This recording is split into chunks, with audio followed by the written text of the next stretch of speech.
Assalamualaikum warahmatullahi wabarakatuh. Assalatu wassalamu ala asrofil anbiya'i wal mursalin wa ala alihi wa ashabihi ajma'in, amma ba'du. Yang saya hormati selaku dosen fikih, ilmu fikih, yaitu Ibu Nurul Rahmawati SPDI MHI. Yang saya banggakan teman-teman seperjuangan. Baiklah, saya akan menjelaskan tentang hukum Islam kontemporer. Kita beralih kepada materi yang pertama, yaitu pengertian hukum Islam kontemporer. Hukum Islam kontemporer merupakan padanaan dari masail fiqhiyah, maka ada kecenderungan dengan mereduksi pengertian hukum Islam kontemporer kepada wilayah kajian fikih atau isu-isu yang berkembang pada kurun waktu terakhir ini.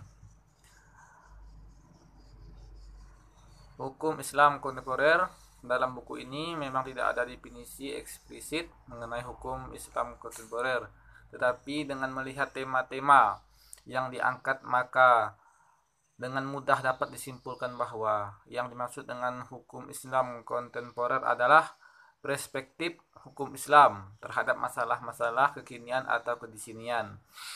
Kecenderungan pemaknaan seperti ini dianut oleh banyak kalangan muslim di berbagai belahan bumi, termasuk di Indonesia. Buku-buku yang ditulis dengan judul Masail Fiqhiyah atau Problematika memuat banyak sekali kasus baru, atau jika pengertian hukum Islam kontemporer seperti itu dikesankan bersifat responsif. Artinya fikih dewasa dengan persoalan-persoalan yang meminta penjelasan dari aspek status hukum halal haramnya.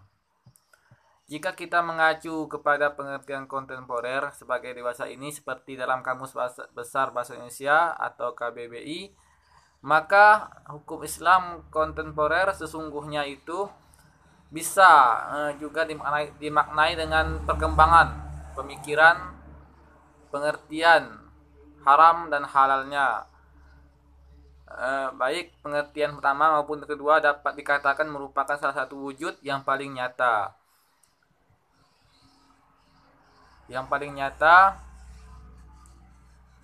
Dari munculnya kesadaran baru dalam wacana kebangkitan hukum Islam belakang ini. Yang kedua itu munculnya keadaan baru di kalangan cendekiawan muslim kontemporer untuk mengungkap kemapanan sistem hukum barat di banyak negara Islam. Yusuf Qaradawi secara eksplisit menegaskan signifikansi kajian-kajian yang serius dalam hukum Islam kontemporer.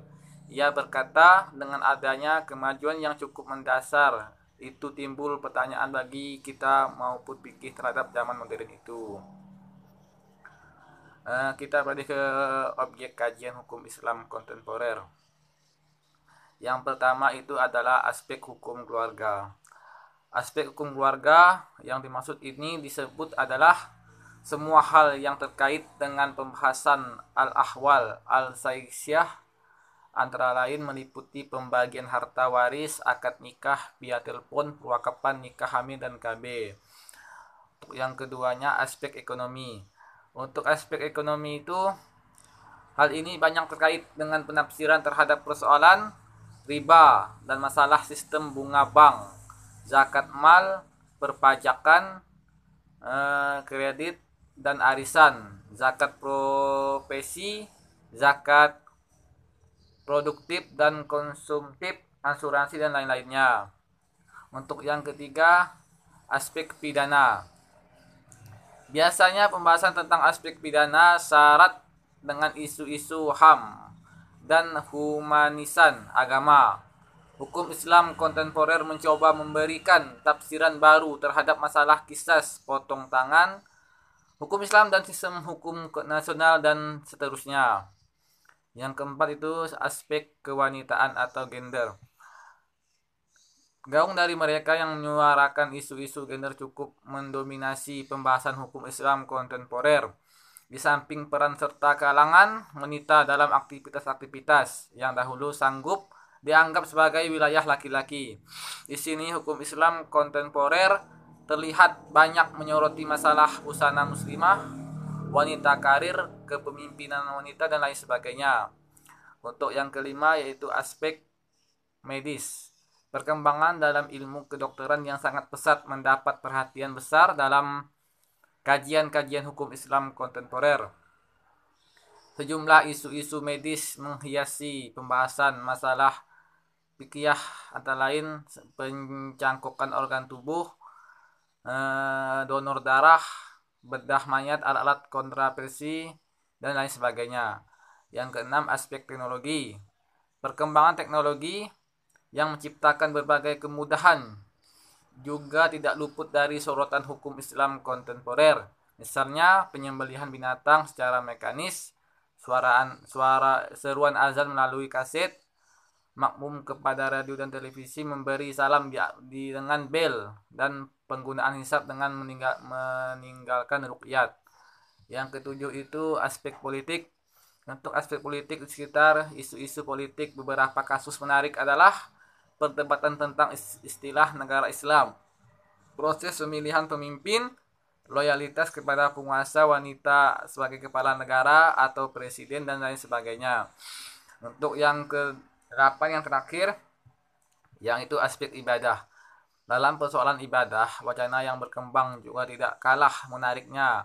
Kita bisa menyebut beberapa hal yang banyak dibahas dalam buku-buku masail fikih. Misalnya tabungan haji, tayamum dengan selain tanah atau debu, ibadah kurban dengan uang, menahan haid demi ibadah haji, naik haji dengan travel, dan seterusnya. Baiklah, kita beralih kepada materi rekonstruksi metodologi hukum Islam kontemporer.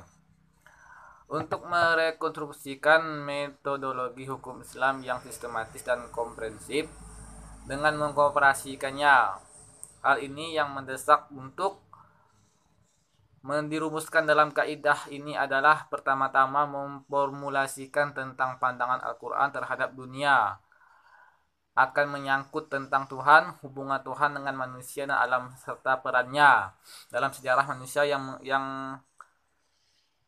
dan masyarakat, untuk menjernihkan pemahaman mengenai hakikat Tuhan, eksistensi manusia, atau memungkinkan suatu analisis sistematis terhadap ajaran moral Al-Quran yang pada gilirannya akan menghasilkan etika Al-Quran. Baiklah, kita telah berada pada kesimpulannya. Untuk kesimpulannya,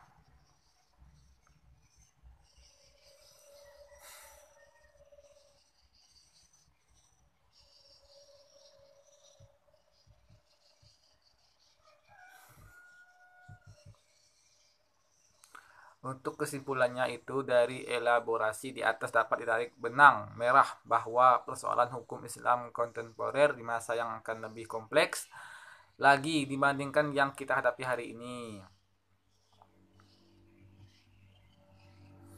Jadi kompleksitas permasalahan tersebut tentunya membutuhkan pemecahan masalah berdasarkan nilai-nilai agama. Untuk sampai ke arah ini diperlukan semangat historisme dan empirisme dalam melakukan kajian-kajian terhadap bangunan khazanah hukum Islam. Baiklah, sekian dari presentasi saya. Kurang lebihnya saya mohon maaf. Saya akhiri. Assalamualaikum warahmatullahi wabarakatuh.